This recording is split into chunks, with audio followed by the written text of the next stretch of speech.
आजकल बहुत सारे लोग पता एक ही तरीके की प्रॉब्लम्स को फेस कर रहे होते हैं। उनके मन में एक ही तरीके की बात होती है, I am not looking attractive, people are not attracted towards me, what should I do, मैं क्या करूं जो लोग मेरी तरफ आकर्षित हो जाएं। आप भी ऐसे ही सोचते हो? तो आज की वीडियो में मैं यही लेकर आई हूँ। एक तो सबसे पहली बात कि आप ऐसा सोचते हो तो क्यों सोचते हो, ऐसा क्या है जो आपको ये फील होता है कि लोग आपकी तरफ आकर्षित नहीं हो रहे हैं, और इसका रीज़न क्या है। और ज़रूरी नहीं आप ही हमेशा इसके रीज़न हो, क्योंकि हमेशा आपकी गलती ही तो नहीं होती ना। आगे बढ़ने से पहले एक ही रिक्वेस्ट करूंगी, मेरे चैनल को सब्सक्राइब कर दीजिएगा, वीडियो को लाइक कीजिएगा, अपने उन फ्रेंड्स के साथ ज़रूर शेयर कीजिएगा जो इसी वहम में जी रहे हैं। कमेंट बॉक्स में लिखिएगा कि आपको कौन सी बात का वहम है कि कौन आपकी तरफ अट्रैक्ट नहीं होता। वैसे मैं जो वीडियो लाई हूँ ये रिलेशनशिप को लेकर लाई हूँ कि आजकल मेन वही प्रॉब्लम चल रही है कि रिलेशनशिप में वो मेरी तरफ अट्रैक्ट नहीं होता। वैसे सच बताऊँ तो इस प्रॉब्लम से मैं भी कभी कभी बहुत घबरा जाती हूँ। मुझे भी ऐसी लगता है कोई मेरे को देख ही नहीं रहा है, कोई मेरे से बात ही नहीं कर रहा है। But actually there are so many things, so many reasons behind this thing. Some people are overconfident. They think that I am the best person in the world. मैं सबसे अच्छा हूँ, मैं अच्छी हूँ, मैं लुक्स में अच्छी हूँ, मेरा ड्रेसिंग सेंस अच्छा है, एंड सो ऑन। ऐसा सोचते हैं वो लोग, और ये ओवर कॉन्फिडेंस के कारण कुछ ऐसी गलतियाँ कर जाते हैं कि सबको आकर्षित नहीं कर पाते हैं। बट अट्रैक्शन है ना, ऑटोमेटिक नहीं होता। इसके लिए 3 चीज़ों का होना बहुत ज़रूरी है। सबसे पहली चीज़ ये है कि आप राइट पर्सन से मिलें। आप किसी ऐसे बंदे से मिल जा रहे हो जो कि आपके लायक ही नहीं है, तो आप उसको अट्रैक्ट करना भी नहीं चाहोगे। दूसरा है कि आपके और उसके बीच में रैपो बने, इमोशनल कनेक्शन बने, तभी अट्रैक्शन होगा। और आपके और उनके मिलने का राइट टाइमिंग हो, तभी आप लोगों के बीच का अट्रैक्शन बढ़े।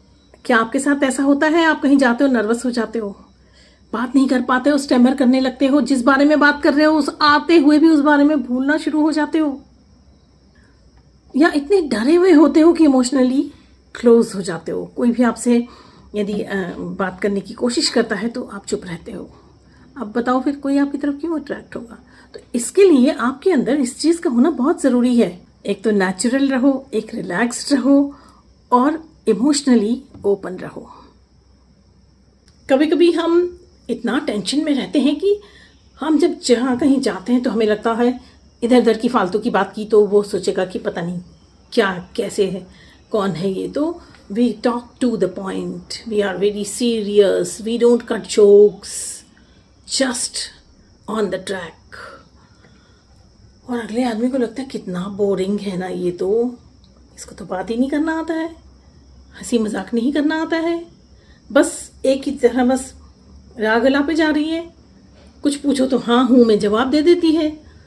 तो ये भी एक बहुत बड़ा रीज़न हो जाता है। हम कभी कभी डर के मारे भी कुछ इस तरीके से बिहेव करते हैं कि लोग हमसे दूर हो जाते हैं। पता मेरे साथ भी एक बार ऐसा हुआ था, जब मैं जॉब इंटरव्यू के लिए गई थी। मतलब तो हमारे यहाँ जो इंटरव्यू होता था वो एक एक पर्सन को बुला कर नहीं होता था, पूरी गैदरिंग हो जाती थी। उसमें ही जो इंटरव्यूअर्स थे वो एक एक करके सबसे मिलते थे। मेरे पास में भी वो इंटरव्यूअर्स आए। मेरी किसी फ्रेंड ने कह दिया तुम चश्मा लगा के इंटरव्यू दोगी तो अच्छी नहीं लगोगी। अब भाई जिसने चश्मा लगाने की आदत है वो चश्मा उतार के बात करेगा तो उसका कॉन्फिडेंस तो वैसे ही 0 पे पहुंच गया। और आपका इंटरव्यू हो रहा है, आपसे कुछ क्वेश्चन पूछा जा रहा है, आपको पेपर दिया जा रहा है, you are unable to read, पढ़ ही नहीं पा रहे आप। तो इसलिए भी हम लोगों को अट्रैक्ट नहीं कर पाते हैं। कुछ ऐसी सिचुएशंस हमारे सामने आ जाती हैं, ये भी एक रीज़न हो जाता है। बस यही बात दोस्तों मैं आपको बताना चाह रही हूँ। It is not that you are the reason always. आप हमेशा आप ही की गलती हो ऐसा कोई ज़रूरी नहीं होता। कभी कभी हमारे सामने जो सिचुएशंस आती हैं उनके कारण हम इस तरीके से बिहेव करते हैं कि कोई हमारी तरफ अट्रैक्ट नहीं हो पाता है। मिसमैच ऑफ सिचुएशन हमारे कॉन्फिडेंस को लो कर देता है। And please listen to me seriously, I am going to tell you some hidden problems behind it. इन सब के पीछे जो छुपा हुआ रीज़न है वो ये है, हम अपने सबकॉन्शियस माइंड से लगातार मैसेजेस करते रहते हैं, आई डोंट लुक अट्रैक्टिव। देखो वो मुझे देखकर मुंह फेर लिया। देखो वो मुझसे बात नहीं करना चाहता है, मेरा कॉम्प्लेक्शन डार्क है इसलिए वो मुझसे बात ही नहीं करना चाहता, मुझे देखना ही नहीं चाहता है। तो जब हम खुद को ही इस तरीके से मैनिफेस्ट करेंगे, जब हम खुद को ही इस तरीके से लगातार बोलते चले जाएंगे, तो हमारा वो भी एक रीज़न होता है कॉन्फिडेंस लेवल डाउन होने का। कितना भी अच्छा ड्रेसिंग सेंस हो, कितने भी अच्छे लुक्स हों, अच्छे से कम्युनिकेट कर रहे हों, बहुत अच्छे से बोल रहे हों, पर आपके दिमाग में पीछे की तरफ यही चल रहा है, यू डोंट लुक अट्रैक्टिव, तो आप कभी भी कॉन्फिडेंस गेन नहीं कर सकते। तो कंक्लूजन यही है दोस्तों, अट्रैक्शन की कोई डेफिनेशन नहीं होती। आपका एनवायरनमेंट, आपकी एनर्जी, आपका कम्युनिकेशन और सेल्फ कॉन्फिडेंस, ये सब अट्रैक्शन को डिसाइड करते हैं। And the most important thing, आपको किसी को अट्रैक्ट करने की ज़रूरत नहीं है, क्योंकि राइट टाइम पर राइट पर्सन आपकी तरफ अपने आप आकर्षित हो जाएंगे।